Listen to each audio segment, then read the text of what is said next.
مثلا حیوان اور انسان میں کیا فرق ہے؟ بیل ہے کولو چلا رہا ہے، مشقت تو وہ بھی کر رہا ہے. بار برداری کا اونٹ ہے، بوجھ ڈھو رہا ہے ادھر سے ادھر تک، محنت تو وہ بھی کر رہا ہے. انسان محنت بھی کرتا ہے مزید، اس کو رنج اور غم جو سانپ کا اس کو پیش آتا ہے. بیل کو پتہ بھی نہیں ہوگا میری کو اولاد بھی ہے، نسل بھی ہے، وہ کوئی بیمار ہے، کس حال میں ہے. گائے کو بھی اپنے بچے کی خبر ہوگی، وہ چھوٹا سا جب ہے دودھ پیتا ہے، اس کے بعد اسے کیا پتا وہ کہاں گیا کہاں نہیں ہے. انسان کو جو تکلیفیں جھیلنی پڑتی ہیں، جو غم جھیلتے ہیں، وہ حیوان کے لیے نہیں ہے، یہ انسان کے لیے. اسی لیے کہا غالب نے کہ قید حیات و بند غم اصل میں دونوں ایک ہیں. موت سے پہلے آدمی غم سے نجات پائے کیوں؟ تو یہ مشقت اور غم دونوں کو شامل کر لیجئے. انسان کا معاملہ حیوان سے بدتر ہے اس پہلے. کبھی کسی بیل کو اونٹ کو وہ صدمہ نہیں ہوا ہوگا کہ بیٹا نے سینے تان کر کہا ابا جان آپ چھوڑیے، آپ کیا باتیں کرتے ہیں، آپ دکیا اسی باتیں کرتے ہیں. اب زمانے کا رنگ بدل گیا. وہ جو بوڑھے باپ کو جو اس وقت صدمہ پہنچتا ہے، یہی ہے وہ جس پر میں نے اپنی جوانی کھپائی ہے،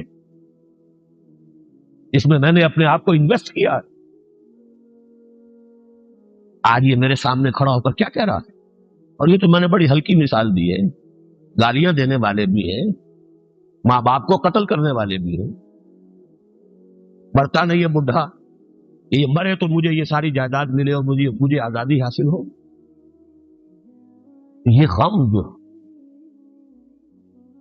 یہ معاملہ اس سورہ مبارکہ میں آیا ہے. لقد خلقنا الانسان فی کبد، ہم نے انسان کو مشقت ہی میں، یہ اس کا مقدر ہے. ہر انسان قسمیں کیا کھائیں؟ لا اقسم بہذا البلد، مکہ شہر، اس لیے کہ وہاں معیشت بڑی مشکل تھی. بے آب و گیا وادی میں رہنا کو آسان کام تھا. ربنا انی اسکنت من ذریتی بواد غیر ذی زرع عند بیتک المحرم، بڑی مشقت والی زندگی. اور اے نبی انت حل بہذا البلد، آپ کو حلال ٹھہرا لیا گیا ہے اس شہر کے اندر.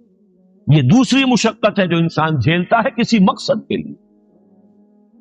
محمد الرسول اللہ دعوت و تبلیغ دین کے لیے اللہ کی توحید کا پرچار کر رہے ہیں. کوئی کہتا پاگل ہے، مجنون ہے، دماغ خراب ہو گیا ان کا، شاید کسی جن کا سایہ ہو گیا ہے، کوئی بدروح آ گئی ہے، جھوٹ بول رہے ہیں. کسی سے ڈکٹیشن لے کر آتے ہیں، ہم پر دھوس جماتے ہیں کہ یہ اللہ کی وحی مجھ پر نازل ہوئی ہے. کیا بیت رہا ہے حضور کے قلب مبارک پر؟ انت حل بہذا البلد، یہ دوسری مشقت ہے. زندگی میں کوئی مقصد ہو آپ کا، تو آپ کو تو جو مشقت اب جھیلنی پڑے گی اس مقصد کے لیے، وہ مقصد کوئی سا ہو. ووالد وما ولد، ایک ہے اپنا اکیلے کا پیٹ پالنا، ایک اولاد کی پرورش، وہ اور دکھ، 10 گنا مسائل. یہ سارے قسم جو کھائی کس بات پر؟ لقد خلقنا الانسان فی کبد. اسی طرح سورۃ الانشقاق، کیونکہ میں نے یہ بارہا ایک بات بیان کی، قرآن مجید میں اہم مضامین 2 جگہ ضرور ہوتے ہیں. اذا السماء انشقت، جب آسمان پھٹ جائے، واذنت لربها وحقت، اس لیے کہ اللہ کا حکم ہوگا، وہ اپنے رب کا حکم سنے گا، اس کی تابع داری کرے گا، اور یہی اس کا مقام.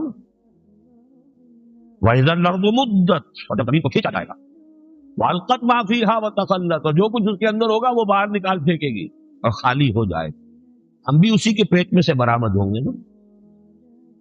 ایک مرتبہ ہماری ولادت ہوئی ہے ماؤں کے پیٹوں سے، دوسری ولادت ہونی ہے اس زمین کے پیٹ سے جب یہ قبریں ہمیں اگل دیں گی.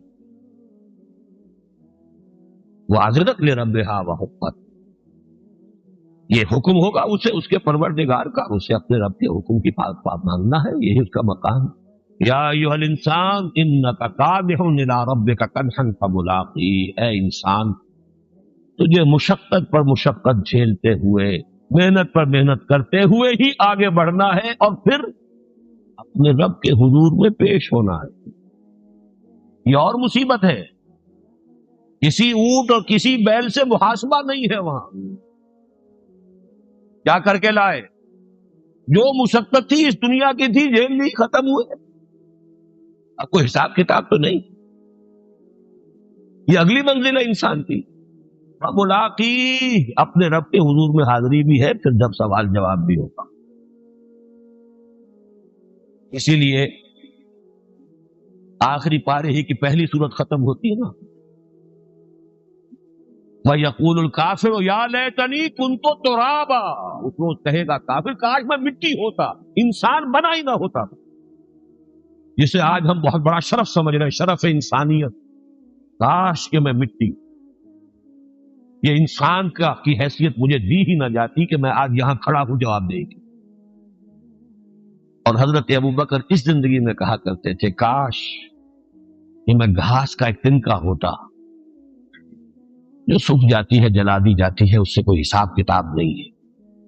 کاش کہ میں درختوں پر چہچہاتی ہوئی ایک چڑیا ہوتا جس سے کوئی حساب کتاب نہیں.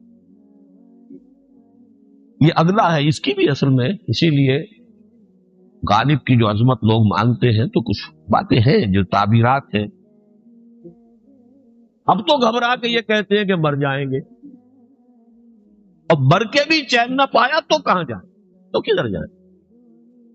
ہاں تو اگلا مرحلہ بھی آنا ہے، وہ ہے اس صورت میں یا ایھا الانسان انک کادح الی ربک کدحا فملاقی. نتیجہ کیا ہے ان دونوں کا؟ ہر انسان کو محنت اور مشقت تو کرنی ہی ہے. اب مجھے حدیث بھی یاد آ گئی ہے، حضور نے فرمایا کل نفس یغدو فبائع نفسہ وموتقها وموبقها. ہر انسان جب صبح آنکھ کھلتی ہے رات کے سونے تک وہ اپنے آپ کو بیچتا ہے. کوئی جسمانی مشقت اپنی بیچ رہا ہے، شام کو 100 روپے لے کر آیا ہے، اس نے اپنی جسمانی محنت بیچی ہے نا. کسی نے اپنی ذہنی محنت، ذہنی صلاحیت بیچی ہے، چاہے وہ ڈاکٹر ہے، چاہے انجینئر ہے، کوئی اور ہے، وہ اپنی ذہنی صلاحیت بیچ رہا ہے بیٹھا ہوا اپنے کلینک میں، اپنے آفس میں. بائع نفسہ، اپنے آپ کو بیچتا ہے. یہ بیچنا تو ہر ایک کا ہے، ہر شخص بیچ رہا ہے اپنے آپ کو. کوئی بدبخت وہ ہے جو یہ ساری مشقت جھیل کر بھی رات کو جہنم لے کر آیا ہے. مشقت بھی جھیلی اور لے کر بھی آیا آگ کے انگارے، اس لیے کہ حرام کاروبار کیا. کوئی وہ ہے جو اس مشقت کے بعد اپنے نفس کو جہنم کی آگ سے چھٹکارا دے کر بیچا، جائز جگہ بیچا، جائز طریقے سے بیچا اس نے بھی، محنت اس نے بھی کی، مشقت اس نے بھی کی، لیکن اس نے اپنی مشقت کے نتیجے میں اپنے آپ کو برباد کر لیا. موت کوہا وہ منہ بے کوہا، منہ بے کوہا ہلاک کر لینے والا ہے اس کا، اور موت کوہا چھڑا لینے والا، گردن آزاد کر لینا جہنم سے آگ. بہرحال اس کا اصل جو ہے یہ تو بات لمبی ہو گئی. جو دوسرا نقطہ ہے اس میں وہ یہ ہے، یہ جو محنت ہم کر رہے ہیں کبھی تجزیہ آپ نے کیا کیوں کر رہے ہیں؟ کس کو آرام پسند نہیں؟ ہم نے ایک نظم پڑھی تھی شاید میٹرک میں یا ایف اے میں، lotus eaters. Surely slumber is better than oil. کون محنت کرنا چاہے گا؟ کیوں نہیں آرام کرنا چاہے گا؟ کیوں صبح صبح نکل کے آپ خجل خار، جس کو پنجابی لہجے میں کہہ رہا ہوں، ہوتے ہیں سارا دن پر گھر میں بیٹھے آرام کریں، بچوں میں وقت گزاریں. کبھی کسی کی ڈانٹ سنی، کسی افسر کی ڈانٹ سنی، کسی اپنے باس کی ڈانٹ سنی؟ کیوں؟ کوئی سبب ہے نا، کوئی چیز ہے، کوئی محرک ہے جو آپ کو آمادہ کرتا ہے. فزیولوجی میں ہم نے پڑھا تھا کہ انسان کی جو اصل نارمل سٹیٹ ہے وہ نیند کی ہے. وہ تو کوئی سٹیمولس ہوتا ہے تو وہ جاگتا ہے اور کام کرتا ہے، ورنہ سوئے. یہ کیوں مشقت جھیلتا ہے انسان؟ کیوں یہ اینٹ ڈھونے والا اینٹ ڈھو رہا ہے؟ کیا اسے پسند ہے یہ مشقت؟ کیوں کرنا؟ اس کا تجزیہ کیجئے. 6 محرکات عمل ہے انسان. یہ 3 جمع 3 2 حصے سے کر لیجئے. تین محرکات وہ ہیں جس کا زوردار تقاضا ہمارے اندر سے نکلتا ہے.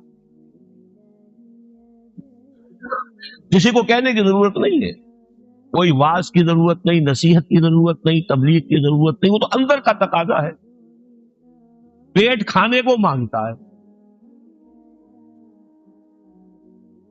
تو وہ مٹی ڈھوئے گا یا اینٹیں ڈھوئے گا، کسی چلائے گا، کچھ کرے گا اس لیے کہ اس کا تقاضا اندر سے.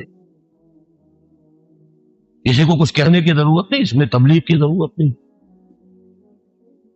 کس پر احسان دھرے گا؟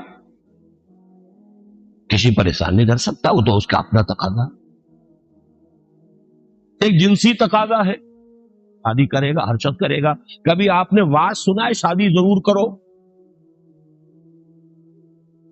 ہر ایک کرتا، کچے دھاگے سے بندے سب کرتے چلے جا رہے، حالانکہ پتا ہے ایک پیٹ کو پالنا کہاں اور کہاں ایک خاندان کا بوجھ اٹھانا. بچوں کا پالنا، راتوں کی نیندیں اپنی خراب ہوں گی، بچہ بیمار ہے. آپ نے دیکھا ہوگا بیچاری کوئی خاتون برقع پوش، ایک ہاتھ میں بچے کو لیا گودی میں، ایک میں چاہے کوئی اور بچہ بھی ہو کہ جس کی انگلی پکڑی ہوئی ہو، اور کوئی بوتل دوا کے لیے ہو، اور ڈاکٹر کے کسی کے ہاں 3 گھنٹے کھڑی ہو، یا ہسپتال میں کھڑی ہو کسی جگہ پر، اس کی باری بھی نہیں آ رہی. کون اسے مجبور کر رہا ہے یہ مشقت جھیل میں؟ کیوں جھیل رہی؟ تو اندر کا تقاضا ہے. نہ کسی کو اور کو کچھ کہنے کی ضرورت، نہ کسی پریشان کر سکتا. یہ تقاضے جو اندر کے ہیں. شخص مکان بناتا ہے، جھونپڑی بنائے تو، محل بنائے تو بنائے گا، کوئی ضرورت ہی نہیں کہنے کی کہ بناؤ، سب بنا. ہر ایک کو فکر ہے اس کی. یہ تقاضے تین جس کو کبھی ہمارے ہاں ایک نعرہ بنا تھا نا، روٹی کپڑا اور مکان. یہ نعرہ وہ ہے جو ہر بارود انسان کے اندر موجود. اس بارود کو صرف چنگاری دکھانے کی ضرورت تھی. وہ جو ابلیس سے کہلوایا اقبال نے، کیا امامان سیاست، کیا کلیسا کے شیوخ، سب کو دیوانہ بنا سکتی ہے میری ایک ہو. وہ ایک ہو پر روٹی کپڑا مکان پر پوری قوم ناچنے لگی تھی کہ نہیں؟ کیوں ناچی تھی؟ اس لیے کہ اس کے اپنے اندر وہ بارود تو اندر تھا نا، اسے تو صرف یہ فقیرہ ہی دکھانا تھا.